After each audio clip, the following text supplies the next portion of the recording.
Assalamualaikum warahmatullahi wabarakatuh. Perkenalkan, nama saya Nursan Ihsan dari Prodi Sistem Informasi. Hari ini saya akan menjelaskan tugas 2 dari matkul algoritma data pemrograman yang sudah saya buat. Oke. Untuk tugas 2 ini kita diharuskan menggunakan sebuah operator dan juga sebuah statement. Nah, di sini kita ada dua statement yang tambah di sini untuk menentukan si golongan karyawannya, dan juga di sini statement kedua yang digunakan untuk menentukan jam lemburnya. Nah, lalu di sini ada prosesnya. Nah, prosesnya itu apa? Menampilkan sebuah output, yaitu penghasilan gaji golongan lalu ditambah dengan lembur. Oke, kita langsung saja ke pemrogram ke kodenya. Oke, seperti ini. Oke, di sini saya menggunakan bahasa Java. Oke, pertama di sini saya simpan function utamanya ke dalam sebuah kelas, yaitu gaji karyawan. Nah, yang mana ini adalah representasi dari si filenya. Nah, begitu. Karena bahasa pemrograman OOP ini dia merupakan sebuah bahasa yang menerapkan object oriented programming di awal. Lalu selanjutnya ada di sini saya menginstansiasi sebuah input yang mana nanti gunanya agar si user ini bisa memberikan inputan ke dalam program. Nah, lalu di sini saya menggunakan sebuah kelas, yaitu scanner, yang mana dia akan diinstansiasi ke dalam si variabel input. Nah, jangan lupa karena kita menggunakan si objek keluar, berarti kita harus mengimport si scannernya juga. Nah, dia beradanya di dalam java.util.scanner. Lalu kita panggil si scanner. Lalu di sini ada sebuah variabel. Yang pertama di sini ada variabel golongan. Nah, variabel golongan ini adalah tipe datanya yaitu string, yang mana nanti dia bisa menampung sebuah karakter atau banyak karakter begitu.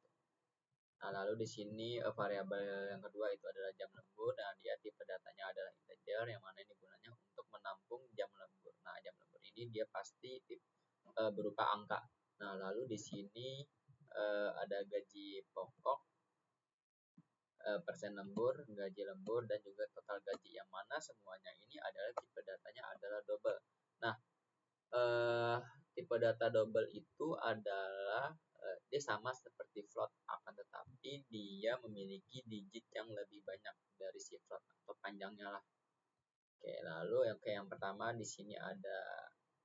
Oke, selanjutnya di sini si program dia akan menampilkan sebuah teks, yaitu masukkan golongan karyawan ABC di dalam sebuah terminal. Nah, saya gunakan sistem out.print. Nah, lalu di sini saya memanggil si input yang sudah diinstansiasi.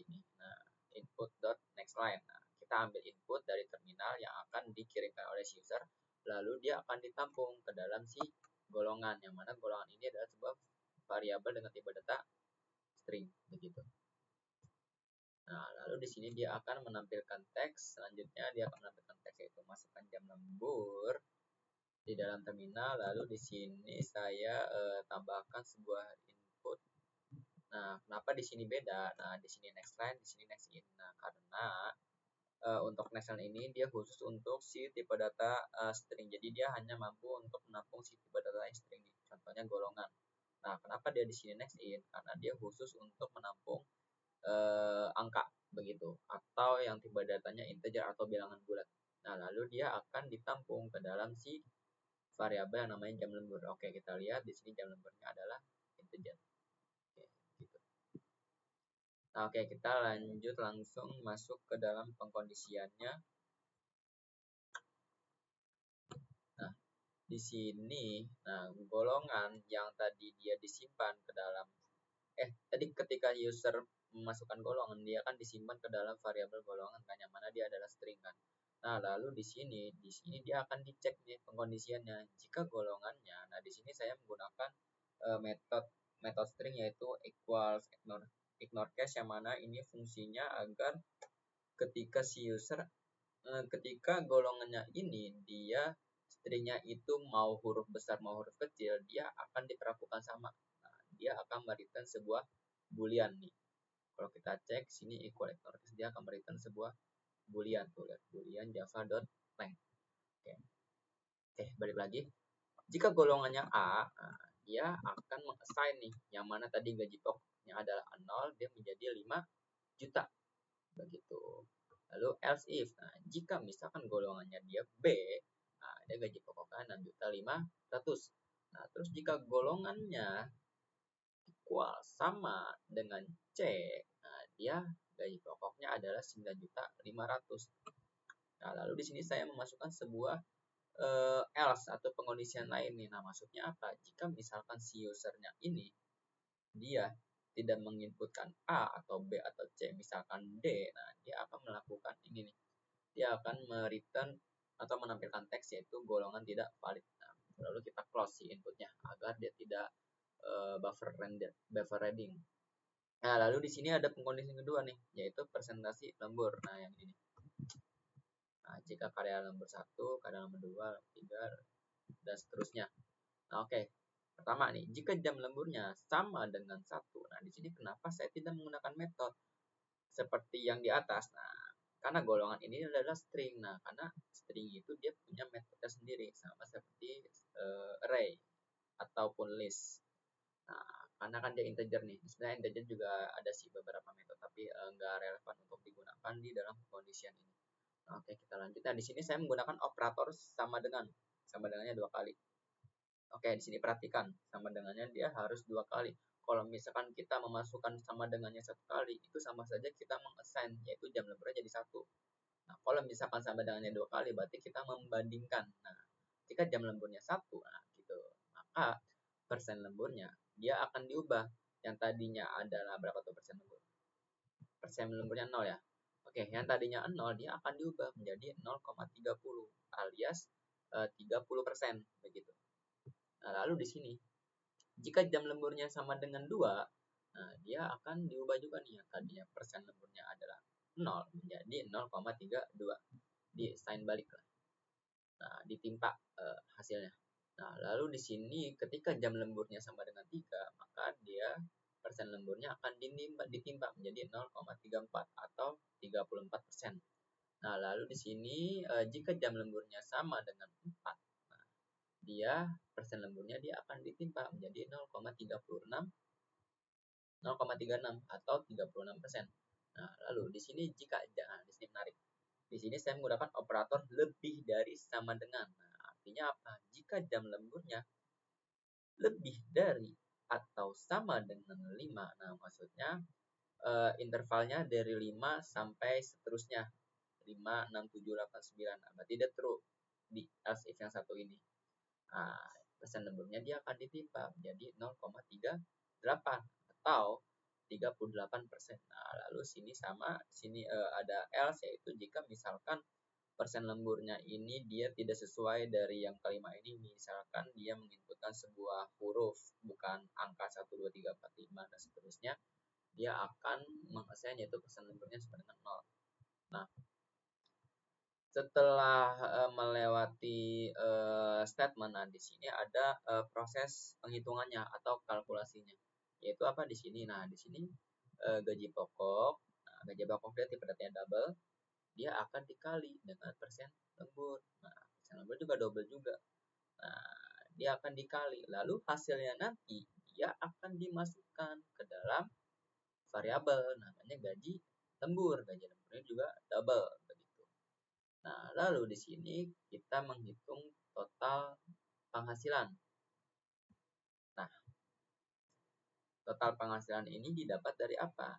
Ini didapat dari gaji pokok ditambah gaji lembur. Nah, gaji lembur yang dapat dari sini nih. Nah, yang tadi akumulasi dari gaji pokok dikali persen lembur. Nah, lalu total gajinya berapa? Sekian.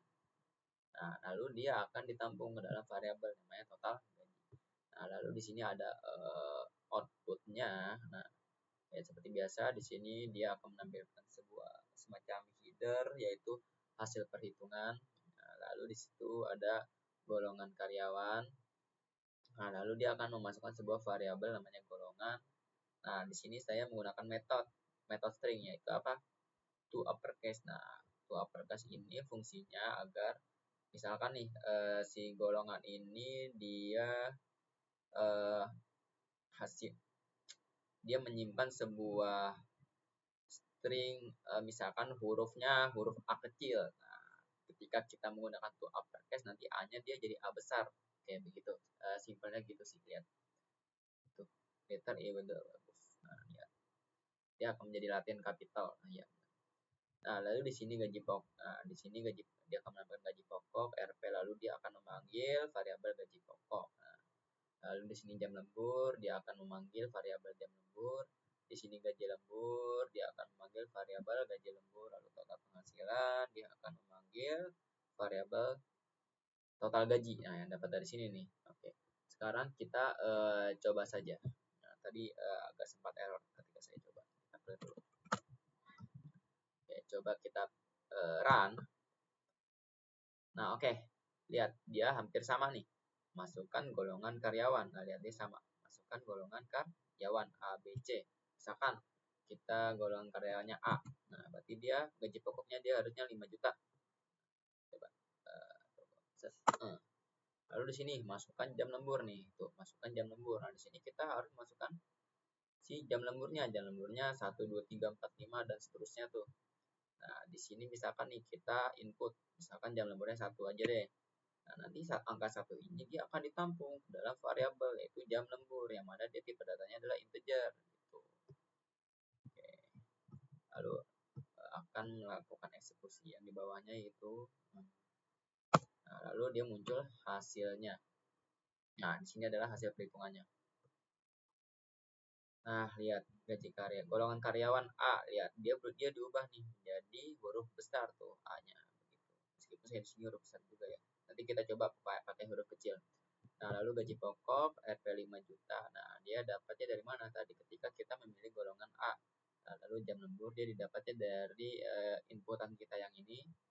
Nah, lalu di sini gaji lembur dia didapatnya dari perhitungan yang ini nih, gaji pokok dikali persen lembur. Nah, persen lemburnya berapa tadi kalau 1 jam adalah 30% ya, tinggal 5 juta dikali 30% atau sepertiganya lah. Nah, hasilnya 1.500.000. Nah, lalu total penghasilannya di sini dia dijumlah nih, 5 juta ditambah 1.500.000. Hasilnya berapa? 6.500.000 begitu. Nah, oke. Jika kalian bertanya, kok di sini ada titik nol? Nah, ini karena si gaji pokok, gaji lembur, dan juga total gaji itu dia tipe datanya adalah double. Oke, jadi untuk tipe data double atau float, nah dia pasti ada komanya atau bilangan desimal begitu. Nah, di sini kenapa saya menggunakan bilangan desimal? Karena di sini ada perkalian persenan nih. Nah, jadi saya takutnya nanti dia hurufnya angkanya itu dia bilangan desimal gitu. Kalau misalnya kita pakai integer nanti dia akan dibulatkan angkanya, misalkan nih 0,3 misalkan 0,7 dia berubah jadi 1 kalau misalkan saya menggunakan integer. Oke, oleh karena itu saya menggunakan tipe datanya double. Oke, nah lalu di sini dia input cross, nah, supaya dia tidak menghasilkan buffer state begitu. Oke, sampai sini aja, kurang lebihnya mohon maaf. Wassalamualaikum warahmatullahi wabarakatuh.